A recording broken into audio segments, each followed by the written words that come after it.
Welcome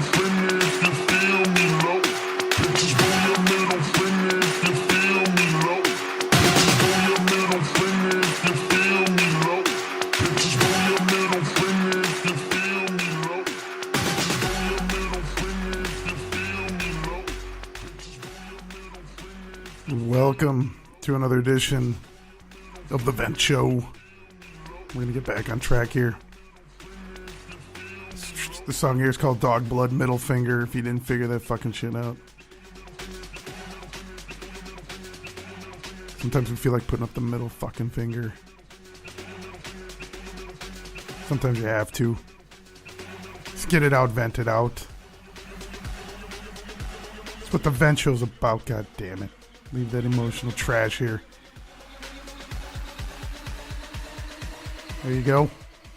Get that middle finger up. Don't do it in traffic. Try not to do it at anybody that doesn't deserve it. Be careful where you point that middle finger. Could be dangerous. It could hurt somebody's feelings. Be careful.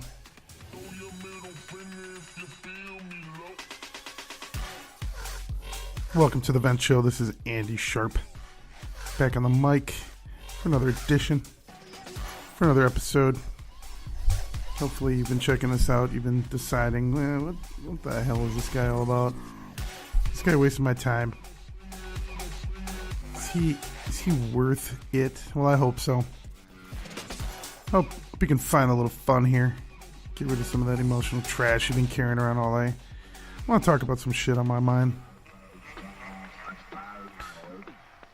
We're going to kind of get into it here. We're going to talk today about bad parenting.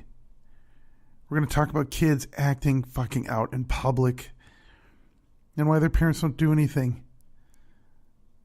Why they're just bums and they let them run all over them. I don't know about you, but if I had to pull half the shit I see going on today with these kids, I don't know if they'd have found me in one piece. And that's not a bad thing, right? It sounds like a bad thing. It's really not. Because you know what? I didn't end up in fucking jail or dead. That's good. I call that a win, right? I learned some pretty good values, but you know, you walk around, you just go next time you go to the grocery store. Look at some of these kids act. I know you guys have seen it. I don't need to tell you, right? But there are things you can learn out there to give you tips. Yeah, tips on how to be a fucking parent. Okay? I say if you're taking your kids out, you know, you can't get a babysitter, you can't do all this stuff, you know. They got these 7 success strategies that parents can use when taking their children out in public. Okay? If you ask me, the first, last, and only rule is you're gonna get swatted if you don't play the game, you don't listen to what you're told. First thing they say is, you know what, you should establish rules with the kids. You know, establish rules that everyone is expected to follow, right? The rules should include respecting yourself and others, respecting property. And, of course, they're going to say it depends on the age and all that kind of stuff. You know, that's a bunch of bullshit. Depending on the experience of your child, it's bullshit, right? Tell the kids, don't touch shit. Stay right next to me. Okay? Because you're not going to get snatched and taken out the front door like some of these poor kids you see on the news. Oh, and you can't try to scare kids with that shit either. They have no concept of what that is. Some of the kids are probably thinking, like, that might be cool. I'll go hang out with somebody else for a while. Yeah. Yeah. Number 2, it says, before you go into a public place, make a plan for how your time will transpire. So these people are saying you should plan out your trip to Walmart. Okay? Where we're going to go down aisle. Now, hey, you're coming in here. Don't say anything. You know, I'm not buying you everything in here. You know, maybe if we get through this without any issues, we can look at something at the checkout line, right? But they're talking all this crap about, you know, talk to them about the plan before you go to the appointment. You know, plan it. plan. You got to have conversations now, right? Talking about number 3, it says be sure to build into the plan something enjoyable for the child to do. A car ride is pretty enjoyable. Getting out of the house and, riding up down the block, going somewhere you haven't been before, is always pretty enjoyable to me. They're saying, well, if you're sitting in the car or if you're at the hairdresser or at the barber, bring something for the kids to do. Of course, they're going to have a tablet. They're going to have a smartphone. What else do they have? Keep them occupied. That's a good point. I mean, it's kind of a no-brainer. But, they don't need to be sitting in front of a screen all day either. I mean, what good is that shit, right? It's saying before you go into the building, review the established rules. Yeah, we established rules. Yeah, we talked this out. We negotiated, right? What we were going to do. And once you park the car, you say, what are the rules? I mean, that might work with young kids now. Might be younger kids. You can work with them a little bit more. You can negotiate. But if we're talking to them, them tweens or whatever they call them now, and these teenage kids, hey, you gotta let them know. You can be cool about it. I know I'm sounding a little, I guess, a little coarse about it. But hey, you can talk with them. But there's some non-negotiables there, and you got to make sure they understand that pretty damn quick. And saying the next step and most important of the whole process.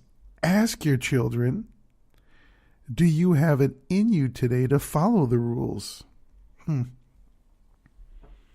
Again, if we're talking 3-year-old or maybe a kid, 7 or under, that might be a good strategy. But again, those older kids, hey, it's time you started figuring out what this is all about. And this is not a conversation. This is not a debate. It says if you have more than one child, ask each one. If only one says he cannot follow the rules, believe him and go home. It says you may be skeptical, but believe your child and avoid the area where your child is telling you he or she cannot operate within the given rules. Hey, there you go. Best advice yet. Take them home. They're giving you any problems. You don't need that. You don't need drama. These kids screaming in public. Parents acting like they don't know what to do. Or they're not going to do anything, and everyone's just supposed to put up with it. I mean, imagine on the airplane. I know some of us have gone through that, and I want to hear some of your feedback on this. Is it too hard to just kind of tell the kids, like, this is the way it is?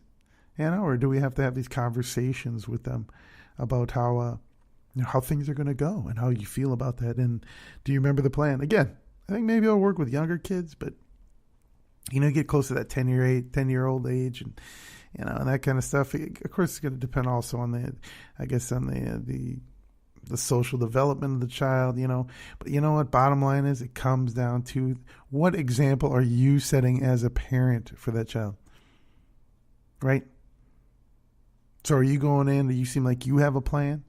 Do you seem focused? Do you seem haphazard? Are you on your phone and not paying attention to them? I mean, oftentimes I see kids doing that. They're playing on dangerous things, start climbing the racking, right?